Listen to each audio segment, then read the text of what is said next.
To politics now, where President-elect Donald Trump is calling for jail time for individuals who set fire to the American flag, also calling for a loss of citizenship. In fact, he tweeted this earlier today, and I quote, "Nobody should be allowed to burn the American flag. If they do, there must be consequences, perhaps loss of citizenship or a year in jail, exclamation point," end quote. For more on this, I want to bring in Aaron Blake in the Washington Post newsroom in D.C. He's a senior reporter for the newspaper. And Aaron, again, previously, many politicians and Supreme Court justices alike have said that flag burning is defended by the First Amendment. It is a freedom of speech issue, to be sure.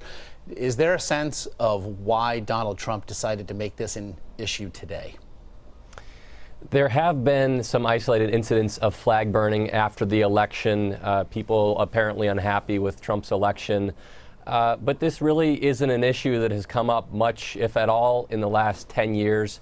If you look back to the middle of last decade, there was an effort by some to pass a constitutional amendment which would supersede that Supreme Court decision. That's what you'd need to make this a penalty, a crime penalized by jail time or anything else.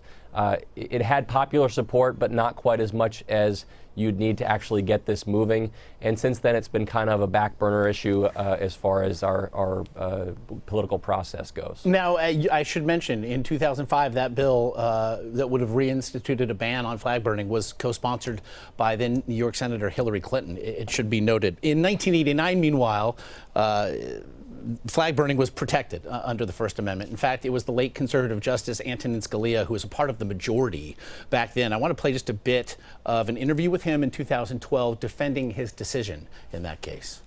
We have a First Amendment which says that the right of free speech shall not be abridged, and it is addressed in particular to speech critical of the government. I mean, that was the main kind of speech that tyrants would seek to suppress.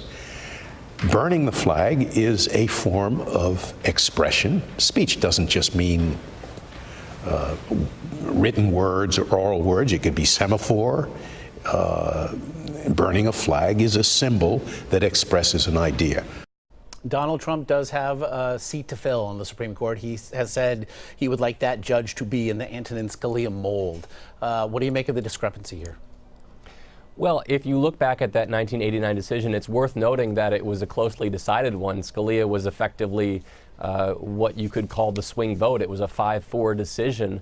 And so this is an issue that is very much a divisive one in this country. And as I said, a majority of people actually supported that amendment that would make flag burning a crime. So what Trump is saying here isn't necessarily all that extreme or unusual.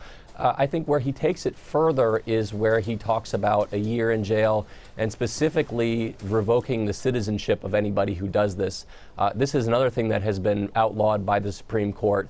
I think that's a really tall hill to climb as far as punishment for a constitutionally protected act goes. So I think, you know, the overall belief, which Trump has stated before, by the way, that flag burning should be illegal, isn't all that controversial. I think he takes it further than most people would be willing to, as he often does. And so, Aaron, what you and I have just done is take a tweet sent by Donald Trump and seriously discuss it. And it should be noted that the tweet in question came in something of a Twitter squall, as our Major Garrett does like to call them. He attacked CNN in said squall. He also made repeated references to voter fraud, retweeting attacks on the media as it regards such. And this now has brought us to a conversation I know that you, in fact, wrote about today in the Post about how much attention need be paid to Donald Trump's tweets. And you, I believe the headline probably says exactly how you stand here, why we can't and shouldn't ignore Donald Trump's tweets. What argument are you making? Well, there is this movement, and I think it's mostly been on social media so far. I haven't seen members of Congress get on board with this necessarily.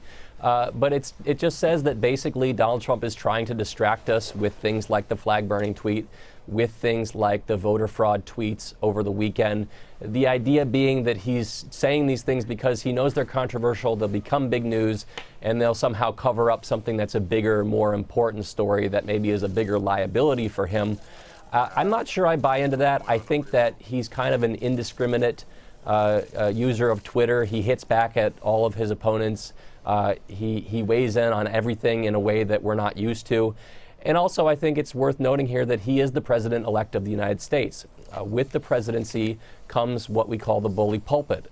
Basically, when you want to say something and weigh in on an issue, it becomes news. And I think particularly when it comes to hot-button constitutional and legal issues like voter fraud and flag burning, even if it seems like it's off topic, I think this is something that's worth us examining. And I also think it's worth noting that this style that Donald Trump has of, especially in the case of the voter fraud tweets, spewing conspiracy theories on Twitter without much basis, I think this stuff doesn't reflect particularly well on him. I think it hurt his favorability rating during the election. I think he won in spite of all of this. So I think that this is kind of an unhappy conflict for reporters here. It's the president. We have to cover what he says.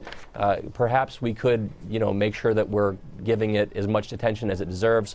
But certainly the president weighing in on flag burning and accusing millions of people of voting illegally is a major story that should be covered. And it seems again that we're focusing to a degree on one part then apparently of a larger issue, as you point out, that the president-elect makes demonstrably false statements on this chosen medium, particularly with regularity. And you mentioned that essentially he won in spite of this, that the electorate decided that they weren't deal breakers. And so I wonder, is that then a question of, it's been noted that perhaps his supporters took him seriously but not literally. Is it that the media doesn't have that choice to make? I think that's a big part of it. I think our responsibility is to fact check what people say. I think our responsibility is to the truth. Our responsibility is to be a check on power and to provide context. When the president says something, we can't know if he's serious or not. We can't, making that judgment is a real slippery slope. It makes us kind of mind readers in essence.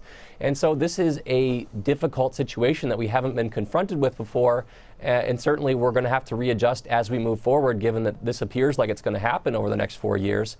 But I think our mode in this whole thing and our goal in all things should be to focus on the truth and point out when powerful people are not telling the truth. And if Donald Trump is not going to tell the truth, is going to point to conspiracy theories that have no backing, I think we need to call him out on that. And I think that the majority of the American people don't appreciate that kind of thing if the polls are any evidence. And just to be clear, it means that we are not discussing perhaps allegations of corruption, questions about his business dealings with countries around the globe. And you, again, I want to make it clear, are saying that it's your belief that this is something just of an indiscriminate personal choice by the president-elect and not something of a greater strategy to distract.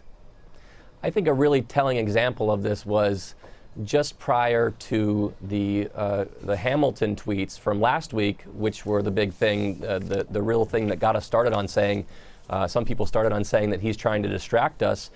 Just before he sent those tweets on a kind of a seemingly superfluous topic, he also tweeted about the Trump University settlement case, which is supposedly the news that he was trying to bury with this. So I don't think that he's got a plan here. I think he just tweets what he wants to. I think he reacts to things that are happening. And I do think that, some of these Twitter topics are perhaps a little bit sexier than others. But I do think, the Trump University case has gotten coverage, extensive coverage. We've all been covering the transition process. We've all been covering the potential conflicts of interest with his children being involved with the administration. Those issues may not be read about as much by the American people.